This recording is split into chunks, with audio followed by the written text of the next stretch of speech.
Inter services public relations سے 2 غیر ذمہ دارانہ قسم کی پریس ریلیزز کروائی گئی ہیں، جس سے انٹر سروسز پبلک ریلیشن کی جو ایک غیر متزانہ، غیر متنازع صورتحال ہوتی تھی، ہونی چاہیے تھی پاکستان کی پالیٹکس میں، وہ بہت بری طرح سے خراب ہوئی ہے، اور اس سے یہ تاثر کہ یہاں پر افواج پاکستان اور پاکستان کی سب سے بڑی سیاسی جماعت جو ہے اس کے درمیان ایک جنگ ہو رہی ہے، اس تاثر کو بہت زیادہ تقویت ملی ہے۔ اب اگر 9 مئی کو جب لوگ اپنے حقوق کے لیے باہر نکلے ہیں، اس کو بھی اگر آپ نے کالا اور سیاہ دن قرار دینا ہے، تو ایک 16 دسمبر کا سیاہ دن تھا جب ہم نے ہندوستان کے سامنے سرنڈر کیا تھا، پھر 16 دسمبر کا ایک دوسرا سیاہ دن تھا جب ہم پشاور آرمی پبلک اسکول کے اندر اپنے بچوں کو دہشت گردوں سے نہیں بچا سکے تھے، اور جن کی ذمہ داری تھی کہ اس قسم کے واقعات نہ ہونے دیتے، وہ اتنے بزدل نکلے کہ 7-8 گھنٹے تک آرمی پبلک اسکول کے اندر کوئی جواں مرد جو ہے وہ جا ہی نہیں سکا دہشت گردوں کا مقابلہ کرنے کے لیے، جب تک کہ دہشت گردوں نے 140 اساتذہ اور اسٹوڈنٹس کو وہاں پہ قتل ان کا کیا، ان کو شہید کر دیا۔ تو پتہ نہیں پھر کس کس کو ہم سیاہ دن منائیں گے۔ یوں ہم اگر سیاہ دن منانے لگے تو 12 جو مئی کا دن ہے 2007 کا میرا خیال ہے، جب جنرل مشرف کی انسٹیگیشن کے اوپر ایم کیو ایم نے پیپلز پارٹی ریلیٹڈ تقریباً 50 سے زیادہ پیپلز پارٹی کے ورکرز اور وکلا کو قتل کر دیا تھا کراچی شہر کے اندر، اس کو ہم کہاں ڈالیں گے؟ اور اس طرح سے پھر اوجڑی کیمپ کا جو بلاسٹ ہوا تھا جس میں سینکڑوں لوگ جو ہیں وہ 1988 میں جو ہیں وہ مارے گئے راولپنڈی میں، جس میں شاہد خاقان عباسی صاحب کے والد صاحب بھی تھے، جب حالات یہ ہو گئے کہ اوجڑی کیمپ کو اڑا دیا گیا اور وہاں سے راکٹ اور مسل جو ہیں وہ لوگوں کی گاڑیوں کا تعاقب کرنے لگے، لوگوں کے گھروں کی کھڑکیاں توڑ کے لوگوں کے گھروں میں داخل ہو گئے اور گاڑیوں میں ہیٹ سیکنگ مسلس کی طرح وہ ان کا تعاقب کر رہے تھے، اس کو ہم کس دن میں ڈالیں گے؟ اور ذوالفقار علی بھٹو کو جو پھانسی دی گئی ایک کینگرو کورٹ کے ذریعے سپریم کورٹ کو کنٹرول کر کے آن آئی تھنک 4 اپریل 1979، اس کو ہم کس قسم کا کون سا کلر دیں گے ہم اس دن کو؟ اور جو مارشل لا لگے ہیں 5 جولائی 1977 کا، اس کو کون سا رنگ دیں گے؟ کالا، بھورا، براؤن، گرے۔ جو 1958 کا مارشل لا لگا اس کو کون سا دن دیں گے؟ وہ 1969 کا جو مارشل لا لگا اس کو کون سا کلر کوڈ دیں گے؟ اور اس کے بعد جو 12 اکتوبر 1999 کا مارشل لا لگا اس کو کون سا کلر کوڈ دیں گے؟ جب سپریم کورٹ آف پاکستان کو ایمرجنسی لگائی 3 نومبر کو اور 7 ججز جو ہیں ان کو نظر بند کر دیا گیا، اس کو ہم کون سا کوڈ دیں گے؟ جب پاکستان کے پرومیننٹ ٹیلی ویژن اینکر پرسن شہید ارشد شریف کو گن ڈاؤن کیا گیا کینیا کے اندر اور الزام ریاستی اداروں پہ لگا ان کامن پارلنس، اس کو ہم کون سا کلر کوڈ دیں گے؟ کہ former prime minister of Pakistan Imran Khan کو 3 نومبر 2002 کو وزیر آباد میں قتل کرنے کی کوشش کی گئی جس کی کوئی انویسٹیگیشن نہیں ہو سکی، اس کو کون سا کلر ہم کوڈ دیں گے؟ تو آئی وش کہ آئی ایس پی آر اتنی غیر دانش مندانہ پریس ریلیز نہ کرتی، مے بی آج کی جو حالات اور سرکمسٹانسز ہیں اس سے ہم سمجھتے ہیں شاید کوئی سینٹی جو ہے آنے والے دنوں میں پریویل کر جائے۔ اب آئی ایس پی آر کی پریس ریلیز میں یہ بھی کلیم کیا گیا ہے کہ افواج پاکستان کے سیریس رسپانس کی وجہ سے صورتحال نہیں بڑھی۔ پہلی تو ہے کہ صورتحال ابھی بھی کنٹینیو کر رہی ہے، جو دن اختتام ہوا ہے اس میں پشاور، لاہور، بہت سے شہروں کے اندر بہت زیادہ شورش پائی جاتی ہے، بار بار وہاں پہ مظاہرین اور پروٹیسٹرز باہر نکل رہے ہیں، اور اب تک کی اب وہ تو کہہ رہے ہیں کہ بہت اس کو سیریس رسپانس دیا ہے، لیکن جو اعداد و شمار بہت ہی محتاط طریقے سے بھی ہم کہیں جو پی ٹی آئی نے اپنے اعداد و شمار دیے ہیں اس حساب سے 47 ورکرز جو ہیں ان کی شہادتیں ہوئی ہیں، اور یہ فگر شاید 50 سے زیادہ ہو۔ اب تک صرف پنجاب کے اندر 1000 سے زیادہ پولیس کے اسٹیٹسٹکس ہیں، لوگوں کو گرفتار کیا گیا ہے، پورے ملک میں ہزاروں لوگ جو ہیں ان کو گرفتار کیا گیا ہے۔ پی ٹی آئی کی تقریباً بہت زیادہ لیڈرشپ جو ہے جو انڈر گراؤنڈ نہیں ہو سکی اور ہاتھ لگ گئی ہے پولیس کے، انہیں گرفتار کر لیا گیا ہے۔ میں نے اس حوالے سے ایک ٹیبل جو بنا ہے مرتضی علی شاہ صاحب نے بنایا ہے، اس کو میں نے ری ٹویٹ کیا ہے اپنے ٹویٹر ہینڈل میں، اس میں آپ دیکھ سکتے ہیں اسد عمر صاحب کو سپریم کورٹ کے باہر سے گرفتار کیا گیا، حالانکہ ان کے پاس ضمانت تھی، گارنٹی تھی۔ اسی طرح سے فواد چودھری صاحب سپریم کورٹ کے اندر بیٹھے رہے رات کے 12 بجے تک اور مسلسل کوشش کرتے رہے کہ اسلام آباد ہائی کورٹ سے ایک سیکنڈ پروانہ ان کو مل سکے، حالانکہ اسلام آباد ہائی کورٹ سے 12 مئی تک ان کو ضمانت تھی، لیکن پھر بھی ان کو بھی وہاں سے گرفتار کر لیا گیا۔ رات کو عمر سرفراز چیمہ صاحب کو گرفتار کیا گیا، اور بھی بہت سے تحریک انصاف کے جو لیڈر ہیں ان کے لیے چھاپے مارے گئے۔ میاں اسلم اقبال صاحب جو بہت ہی پرومیننٹ لیڈر ہیں لاہور کے تحریک انصاف کے، پنجاب کے، ان کے اوپر ایک قتل کا پرچہ کاٹ دیا گیا، حالانکہ تمام آئی وٹنس یہ بتاتے ہیں کہ جس شخص کی ہلاکت ہوئی ہے اس کو گولی کور کمانڈر ہاؤس کے اندر سے کوئی گولی کسی نے چلائی، اور وہاں سے ہی انفیکٹ سارا وائلنس انسٹیگیٹ ہوا۔ جب اس کی ڈیتھ ہوئی تو لوگ بے قابو ہو گئے اور لوگ گھر کے اندر چلے گئے، اور اس میں بہت سے ایلیمنٹ شامل تھے، لیکن یہ ہے کہ اس کا پرچہ جو ہے قتل کا وہ میاں اسلم اقبال کے اوپر ڈال دیا گیا، جو کہ باہر یعنی موجود تھے، وہ اندر نہیں تھے. گولی تو ظاہر اندر سے ہی آئے گی تو کسی کو لگے کہ کراؤڈ باہر تھا. تو یہ ایک اس کے ہمیں اگر ہم فیکٹس دیکھیں، اب کوشچن ایک سوال جو ہے وہ بہت زیادہ اٹھایا گیا کہ تحریک انصاف جو ہے اس نے بڑا ریئیکٹ کیا، بڑا رد عمل کیا ہے، اور گرفتاریاں تو بہت ہوتی رہی ہیں. اس سے پہلے نواز شریف صاحب کی گرفتاری ہوئی، شہباز شریف صاحب کی گرفتاری ہوئی، حمزہ کی گرفتاری ہوئی، رانا ثناء اللہ کی گرفتاری ہوئی، شاہد خاقان عباسی صاحب کی گرفتاری ہوئی، اور مریم نواز صاحبہ کی گرفتاری ہوئی. پہلا اس کا جواب یہ ہے آپ سب کے سمجھنے کے لیے، بیکاز آپ یہ ٹویٹس بار بار دیکھ رہے ہیں، کہ جتنی بھی گرفتاریاں ہوئیں in terms of the political importance, ان میں سے کسی کو بھی عمران خان کی گرفتاری کے ساتھ ان terms of the importance of the personality آپ کمپیئر نہیں کر سکتے. شاہد خاقان عباسی کو یا مریم نواز کو یا رانا ثناء اللہ کو خدا نخواستہ کمپیئر نہیں کر سکتے آپ. دی اونلی پولیٹیکل پرسنالٹی جن کے اریسٹ کو آپ عمران خان کو جس طرح سے اٹھایا گیا ہے، اور عمران خان کو جس طرح سے اٹھایا گیا ہے وہ اریسٹ تو نہیں تھا، وہ تو ایک اغوا تھا جس میں ایک پیراملٹری یونٹ جو ہے جس میں بتایا جاتا ہے کہ آرمی کے کمانڈو شامل تھے، اس کے تھرو اٹھایا گیا. لیکن اگر کوئی کمپیریزن بنتا ہے تو صرف اور صرف former prime minister of Pakistan جناب نواز شریف صاحب کے ساتھ بنتا ہے. لیکن نواز شریف صاحب کی گرفتاری تو ایک عدالت کے فیصلے اور کنوکشن کے نتیجے میں ہوئی.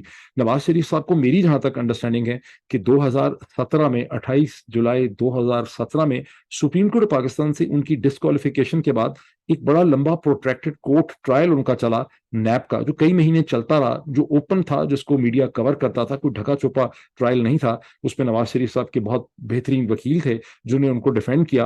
اور اس ٹرائل کے نتیجے میں 2018 کے کہیں الیکشن کے آگے پیچھے ان کی کنوکشن ہوئی الیکشن سے پہلے. اور جب وہ واپس آئے برطانیہ سے پاکستان تو as a result of the conviction in the court decision, چونکہ ان کے خلاف سزا ہو چکی تھی، فیصلہ ہو چکا تھا، ان کی گرفتاری ہوئی. وہ کبھی بھی کسی انویسٹیگیشن اور انکوائری سٹیج میں گرفتار نہیں ہوئے. عمران خان کو جس طرح سے گرفتار کیا گیا وہاں تو آپ کو کھلم کھلا ایک پولیٹیکل ایجنڈا نظر آتا ہے. عمران خان کو تو وارنٹ بھی نہیں دکھائے گئے، عمران خان کے خلاف تو ایک نیا کیس بنایا گیا. اس کیس میں ابھی وہ تو ایک انکوائری سٹیج کے اوپر ہے، اس میں آپ ٹیکنیکلی کہہ سکتے ہیں کہ نیب نے اس کو انکوائری سے انویسٹیگیشن میں ڈال دیا. بہرحال جب ان کو گرفتار کیا تو ان کو کوئی وارنٹ نہیں دکھایا گیا، جب ان کو لے جا رہے تھے تو بعد میں ان کو وارنٹ دکھائے گئے. اور پھر یہاں پر جو چیز انٹرسٹنگ ہے آپ سب کے سمجھنے کے لیے کہ نیب کے قانون یہ کہتا ہے کہ 3 کنڈیشنز میں آپ کسی کو گرفتار کر سکتی ہے نیب. پہلی کنڈیشن ہے جب اس شخص کے ملک سے دھوڑ جانے، ایبسکونڈ کر جانے، گم ہو جانے کے چانسز ہوں. دوسری کنڈیشن یہ ہے کہ وہ شخص جو ہے اس کے پاس ایسی کوئی material evidence, documents, computer record ہو جس کو کہ وہ تلف کر سکتا ہے، اس کو وہ ٹیمپر کر سکتا ہے، اسے چینج کر سکتا ہے، ڈسٹروائے کر سکتا ہے.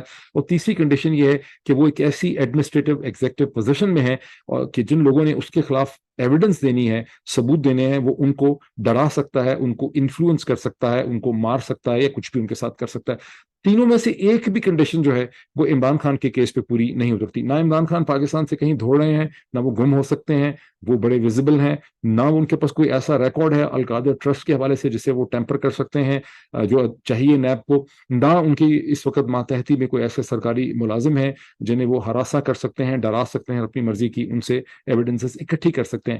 یہ جو کیس ہے یہ تو اس قسم کی جگہ پہ بنتا ہے جن لوگوں کے اوپر عمران خان الزام لگاتے ہیں اپنی قتل کی سازش کا، یا جن کے اوپر الزام ہے شہید ارشد شریف کے قتل کا. یہ وہ لوگ ہیں جو لوگوں کو ڈرا سکتے ہیں، ریکارڈ کو ٹیمپر کر سکتے ہیں، ملک سے دھوڑ سکتے ہیں، گم ہو سکتے ہیں. لیکن ان کے بارے میں آپ نے دیکھا کہ پاکستان کا سسٹم آف جسٹس جو ہے وہ مکمل طور پہ خاموش ہے. پھر اس میں ایک اور پوائنٹ دیکھیے، یہ بڑا امپورٹنٹ پوائنٹ ہے کہ جب عمران خان کو نیب کی عدالت میں پیش کیا گیا آج کی صبح میں تو وہاں ان کے وکیل حارث، خواجہ حارث صاحب نے ان کو کہا کہ یہ کیس آپ ضرور چلائیں لیکن آپ ہمیں اس کا پورا ریکارڈ تو پہلے دے دیں. تو وہاں پر نیب نے کہا کہ آپ کو ریکارڈ دے دیا جائے گا. جسٹ امیجن دس تھنگ کہ آپ نے former prime minister of Pakistan کو گرفتار کر لیا، گرفتار کیا کہ آپ اغوا کر کے لے گئے بالکل ایک فلم سٹائل سے، اور ابھی تک آپ نے وہ جو چارج شیٹ ہے، جو ریکارڈ ہے کہ آپ نے ان کے اوپر کیس بنایا کیا ہے، وہ آپ نے عمران خان اور ان کے وکلا کو ابھی تک نہیں دیا. اب رات کو دے دیا ہو تو مجھے پتہ نہیں. آگے چلیں. عمران خان جو ہے کہ وکیل نے یہ بھی کہا کہ آپ اس کو اوپن ٹرائل کریں، آپ اس کو یہاں پہ چھپا کے ٹرائل کیوں کر رہے ہیں، اس کو اوپن ٹرائل کریں. نواز شریف صاحب کا تو اوپن ٹرائل ہوا تھا، دس از این امپورٹنٹ پوائنٹ، لیکن اوپن ٹرائل نہیں کر رہے. اوپن ٹرائل نہیں کر رہے لیکن حکومت کے ہر پلیٹ فارم سے، ہر ٹویٹر ہینڈل سے، خود جو اس وقت کے بدنصیبی سے پرائم منسٹر ہیں جناب شہباز شریف صاحب، انہوں نے اپنی تقریر میں یہی الزامات لگائے. اور حکومت نے جتنے بھی لوگ ٹویٹر کے اوپر پالے ہوئے ہیں اور جتنے اخبارات کے لوگ پالے ہوئے ہیں ان سب نے القادر ٹرسٹ کے حوالے سے لمبی چوڑے آرٹیکل لکھے کہ القادر ٹرسٹ کا معاملہ ہے کیا. اس کو بہت سے وکلا نے پڑھا, میں نے بھی اس کو پڑھا, اس میں سے کچھ بھی سمجھ نہیں آتا, اس میں صرف انگریزی لکھی ہوئی ہے, چیزیں اوپر نیچے ہیں, ٹھیک ہے. اس میں 190 ملین پاؤنڈ کا ذکر ہے, 190 ملین پاؤنڈ کہاں گئے, سپریم کورٹ کے اکاؤنٹ میں گئے, جانے چاہیے تھے, وہاں نہیں گئے. ملک, اور مزے کی بات یہ ہے کسی ٹی وی چینل کو, میڈیا کو ہمت نہیں ہو رہی, کسی پولیٹیشین کو بھی ہمت نہیں ہو رہی کہ وہ نام لے کہ یہ جو ریئل اسٹیٹ ٹائکون ہیں یہ کون ہے. یہ ریئل اسٹیٹ ٹائکون ملک ریاض ہیں. ملک ریاض صاحب کا سبھی سے تعلق ہے, وہ اسٹیبلشمنٹ کے بھی ہردل عزیز ہیں, وہ پی ٹی پی کے بھی ہردل عزیز ہیں, وہ پی ایم ایل این کے بھی ہردل عزیز ہیں, نام ان کا کوئی نہیں لے رہا. لیکن جو بھی کیس ہے اس کا اگر ایک اوپن ٹرائل ہوگا, because trust is not a private limited company, اس کا ایک اوپن ٹرائل ہونا چاہیے تاکہ دودھ کا دودھ اور پانی کا پانی ہو جائے. وکلا کا یہ خیال ہے کہ ملک ریاض صاحب کے چونکہ بہت ہی ڈائیورسفائڈ اور ڈیپ سیٹڈ انٹرسٹ ہیں پاکستان کی اکانومی کے اندر, اور ملک ریاض صاحب کے اسٹیبلشمنٹ سے بہت گہرے روابط رہے ہیں, ہمیشہ سے رہے ہیں, تو ملک ریاض صاحب کو کمپیل کیا جائے گا کہ وہ سلطانی گواہ, وعدہ معاف گواہ بن جائیں عمران خان کے خلاف, اور وہ کوئی ایک ایسی اسٹیٹمنٹ دے دیں کہ میں نے شہزاد اکبر کو پیسے دیے تھے, کسی اور کو میں نے پیسے دیے انٹرسٹ لینے کے لیے. بہرحال یہ جیسا کیسا بھی معاملہ ہے, اس کا سمپل جواب یہ ہے کہ جس مینر سے عمران خان کو گرفتار کیا وہ نیب کا رائٹ نہیں تھا, وہ نیب کا مینڈیٹ نہیں تھا, وہ طریقہ جو ہے وہ کوشچنز ریز کرتا ہے, پوائنٹ 1. دوسری بات یہ ہے کہ اگر آپ نے ٹرائل کرنا ہے تو آپ ایک اوپن ٹرائل کریں اور سب فیکٹس جو ہیں وہ سامنے آ جائیں گے. دونوں چیزیں نہیں کی گئی. But this actually brings us to the principal analysis کہ ان کو گرفتار کیوں کیا گیا ہے. جیسے میں نے پچھلے ویلاگ میں میں نے اس کا ایک انالیسس کیا تھا کہ عمران خان کی گرفتاری ایک خالص سیاسی گرفتاری ہے, جس کا بنیادی مقصد, ابھی تو اس شک کا بھی اظہار کیا جا رہا ہے کہ ان کو قتل کیا جا سکتا ہے, اور ان کو قتل کرنے کے بعد پورے پاکستان میں کرفیو لگایا جا سکتا ہے, اور اگر ابھی ان کے قتل کا جو فیصلہ ہے ڈیٹینشن کے اندر یا ان کو کوئی زہر دینے کا, اس کا وہ اس چیز پہ کنٹینجنٹ ہے کہ پاکستان کی افواج کی جو فارمیشنز ہیں وہاں سے اس پوری چیز کے اوپر کیا ری ایکشن اور کیا رد عمل جو ہے وہ ڈیولپ کر رہا ہے. اور اگر رد عمل بہت نیگیٹو ہوگا, وہاں بہت زیادہ شور ہوگا, بہت کھپ ہوگی, اپورڈ ورٹیکل ایک غصہ ہوگا, تو پھر شاید عمران خان کو قتل نہ کیا جائے. یہ ایک افواہ مسلسل چل رہی ہے. لیکن اگر ہم اس کو ڈسکاؤنٹ کر دیں تو میرے والے انالیسس پہ آ جائیں کہ عمران خان کو گرفتار کرنے کا مقصد ہے کہ مختلف وجوہات اور ایکسکیوزز کے ذریعے ان کو بہت دیر کے لیے ڈیٹین کر دیا جائے, ان کو انکمیونیکاڈو کر دیا جائے, تاکہ وہ عوام کے ساتھ, اپنی پارٹی اور دنیا بھر کے پاکستان سمیت میڈیا کے ساتھ کوئی کمیونیکیشن نہ کر سکیں, اور اس ویکیوم اور آئسولیشن کا فائدہ اٹھا کے تحریک انصاف کے اندر ایک سیکنڈری لیڈرشپ جو ہے اس کے ساتھ نیگوشیٹ کیا جائے. جیسے کہ آپ دیکھ رہے ہیں کہ اسد عمر کو پکڑ لیا, فواد چودھری کو پکڑ لیا, ہو سکتا ہے شاہ محمود قریشی کو صبح پکڑ لیں, اور پھر ان کو یہ کنونس کرنا ہے اس سیکنڈ ٹیئر لیڈرشپ کو کہ بھائی عمران خان کو ہم نہیں آنے دیں گے, اور آپ لوگوں میں سے کسی ایک کو ہم جو ہے پی ٹی آئی کا لیڈر جو ہے وہ بنا سکتے ہیں. یہ اس قسم کا ایک پلان اور پلاٹ ہے. یہ ہے پلان نمبر 1, گول نمبر 1. دوسرا یہ ہے کہ آپ نے جان بوجھ کے یہ حرکت کی, اور اس کو کوئی انوسنٹ مسٹیک نہ سمجھیں کہ ان سے مس کیلکولیشن ہو گئی ہے. ان کو ٹھیک اندازہ تھا کہ تحریک انصاف جو ہے given the circumstances of the last 1 year کہ اب یہ وہ ممی ڈیڈی پارٹی نہیں رہی ہے, اور اب یہ اسٹریٹ فائٹنگ مشین بن چکی ہے. تحریک انصاف کی طرف سے عمران خان کو اس طرح سے اٹھانے پہ تو ڈیفینیٹلی طور پر ایک ری ایکشن اور رد عمل ہوگا. تو انہوں نے اس ری ایکشن اور اس رد عمل کو انسٹیگیٹ کیا ہے, انہوں نے اس کو جان بوجھ کے پیدا کیا ہے, اور اس کے ذریعے یہ چاہتے ہیں کہ تحریک انصاف کی بہت زیادہ جو لیڈرشپ ہے, second tier and tertiary leadership جو ہے, اس کے اوپر دہشت گردی کے مقدمے بنائے جائیں. اگر داؤ لگ جائے عدالتوں کے تھرو, یہ عدالتوں کی تو گردن یہ تقریباً توڑ ہی چکے ہیں. میں واحد اور پہلا بندہ ہوں جس نے آپ کو بتایا تھا کہ پاکستان کی عدالتیں جو ہیں ان کی کوئی حالت نہیں ہے, وہ کچھ بھی ان کی کیپیسٹی نہیں ہے اسٹیبلشمنٹ کو ریزسٹ کرنے کی, لیکن بہت زیادہ لوگ بہت زیادہ شوٹے مارتے رہے. لیکن اب تو میں آج ایک وکیل صاحب سے بات کر رہا تھا تو انہوں نے بڑی مایوسی سے کہا کہ سپریم کورٹ کو تو انہوں نے تقریباً ایک اس کو بالکل نیوٹرلائز کر دیا ہے, اس کو ڈسرے میں ڈال دیا. تو یہ اس کسی عدالت کو پکڑ کے, بیکاز الٹیمیٹلی دنیا کو دکھانے کے لیے ان کو یہ کہنا پڑتا ہے کہ ہم نے جو کچھ بھی کیا وہ as per process of law ہے. جیسا کہ آپ نے سنا کہ برطانیہ کے جو وزیر اعظم رشی سونک ہیں, ان سے جب برٹش ہاؤس آف کامنس کے اندر سوال پوچھا گیا ریگارڈنگ عمران خان اریسٹ, انہوں نے کہا کہ اریسٹ ہے, یہ ان کا انٹرنل مسئلہ ہے, یہ ایک لیگل پروسیس ہے. تو سبھی لوگ یہ کہتے ہیں کہ law and constitution has to be followed. اس کے لیے ان کو عدالتوں کی ضرورت ہے, اور عدالتوں کو یہ گردن پکڑ کے اس کے لیے استعمال کر لیتے ہیں. ادروائز پاکستان کے اندر سب کو پتا ہے کہ عدالت کی کوئی صورتحال نہیں. تو دوسری جو چیز یہ عدالت سے کروانے کی کوشش کر سکتے ہیں وہ یہ ہے کہ تحریک انصاف کے خلاف مواد اکٹھا کر کے کہا جائے کہ تحریک انصاف ایک دہشت گرد جماعت ہے. اگر یہ نہیں تو یا اس کی بہت بڑی لیڈرشپ کو دہشت گرد بنا بنا کے کیسز میں ڈال دیں, ان کو کالعدم قرار دے دیں. اچھا, تیسرا ایک اور ایڈیشنل آبجیکٹو ہے کہ 14 مئی کا پنجاب کا جو الیکشن تھا, جس کا ان کے اوپر ذہنی طور پہ پریشر تھا, یہ ٹھیک ہے کہ کروانا انہوں نے نہیں تھا, اور پی ایم ایل اے نے کوئی کینڈیڈیٹ کھڑے بھی نہیں کیے تھے, ای سی پی کو پیسے دیے بھی نہیں تھے, بہرحال سپریم کورٹ کے فیصلے کی تلوار تو ان کے سر کے اوپر لٹک رہی تھی. اب انہوں نے ایک ایسی صورتحال پیدا کر دی ہے, اور ساری کی ساری پی ٹی آئی انہوں نے یا تو گرفتار کر لی ہے, یہ کر لیں گے اگلے 24 گھنٹے میں, یا پنجاب میں الیکشن کی تھیوریٹیکل پاسبلٹی کورٹ کے لیے کہ کورٹ سٹینڈ لے لے, وہ بھی ختم ہو گئی ہے. اور آپ دیکھیں گے کہ بہت جلدی سپریم کورٹ اپنے فیصلے کو شاید کوئی ریوائز کرے گی ان ویو آف دیٹ. وہاں پہ بھی ظاہر ہے کہ انہوں نے ایک پسٹل جو ہے چیف جسٹس کے کنپتی پہ رکھی ہی ہوگی, you can very well understand. اب جو سچویشن ڈیولپ کر گئی ہے, اب آپ کے سب کے ذہنوں میں ہے کہ اس کا کیا ہوگا. دیکھیں, میرا نہیں خیال تھا کہ 24 گھنٹے سے زیادہ جو پروٹیسٹ ہیں اتنے وائلنٹ لیول کے جو ہو گئے ہیں, انکنٹرول لیول کے ہو گئے ہیں, میرا خیال تھا کہ 24 گھنٹے نہیں تو 30 گھنٹے میں ختم ہو جائیں گے. لیکن ٹل دا لاسٹ نیوز جو پروٹیسٹس ہیں وہ پیٹر آؤٹ نہیں ہوئے, ان کو چھپا ضرور دیا گیا ہے, لیکن پروٹیسٹ جو ہیں وہ بہت شدت سے جاری رہے ہیں. لاہور کے اندر, فیصل آباد کے اندر اور شہروں میں, اور خاص کر کے خیبر پختونخوا کے شہروں میں اور پشاور کے اندر اس کا بہت زیادہ امپیکٹ ہے. جو یہ 50 کے قریب ڈیتھس ہوئی ہیں, اس میں بھی میکسیمم ڈیتھس جو ہیں 30 سے زیادہ 34 یا 35 ڈیتھ جو ہیں وہ خیبر پختونخوا میں ہوئی ہیں رپورٹڈلی. بٹخیلا کے اندر 20 ڈیتھس ہوئی ہیں رپورٹڈلی, پشاور کے اندر 14 ڈیتھس ہوئی ہیں, اور باقی جگہوں پہ بھی ایک ایک دو ڈیتھس ہوئی ہیں. اس سے ونس اگین آپ, میرا وہ جو پچھلا انالیسس ہے جو میں کئی ویلاگس میں دیکھ چکا ہوں, کہ یہاں پر ایک بڑا strong passionate ethnic element Pakistan کی پالیٹکس میں سب نیشنلزم کا انٹروڈیوس ہو چکا ہوا ہے, because of the in wise decision making جو جنرل باجوہ نے کی, جس کو میں نے مارچ سے وارن کرنا شروع کر دیا تھا ایز اے پولیٹیکل اینالسٹ. تو آپ وہ ایلیمنٹ اس میں دیکھ رہے ہیں. بہرحال میرا انالیسس یہ ہے کہ پروٹیسٹرز بھی تھک جاتے ہیں, اور اسٹیٹ کے پاس بڑی پاور ہوتی ہے وائلنس کرنے کی, کوئرسو ایپریٹس کی, تو یہ وائلنٹ پروٹیسٹ کوئی بہت دیر نہیں چل سکتے. لیکن یہ چیزیں سلگتی رہیں گی, یہ ختم بھی نہیں ہوں گی.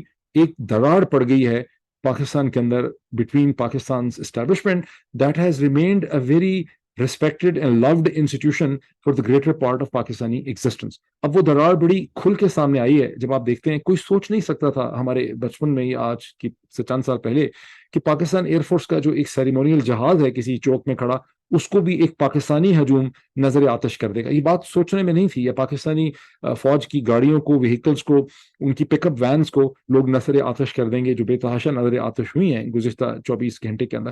تو یہ وہ ایک دراڑ پڑ گئی ہے جس کا اب کوئی حل سیاسی طور پہ ڈھونڈا جا سکتا ہے. بدقسمتی سے میں ایک تھوڑا سا اس کا پیراڈائم ایکسپلین کر دوں, سائیکولوجیکل پرسپیکٹو, اور پھر اس کو میں وائنڈ اپ کرتا ہوں. میں نے in my interaction in the last 20 years with Pakistan's military officers, and I got the tremendous opportunity of conducting many seminars and classes and courses and whatever at National Defense University, جہاں senior officers ہوتے ہیں up to the level of the brigadiers, ان کے ساتھ بھی interaction کرنے کا بہت موقع ملا مجھے.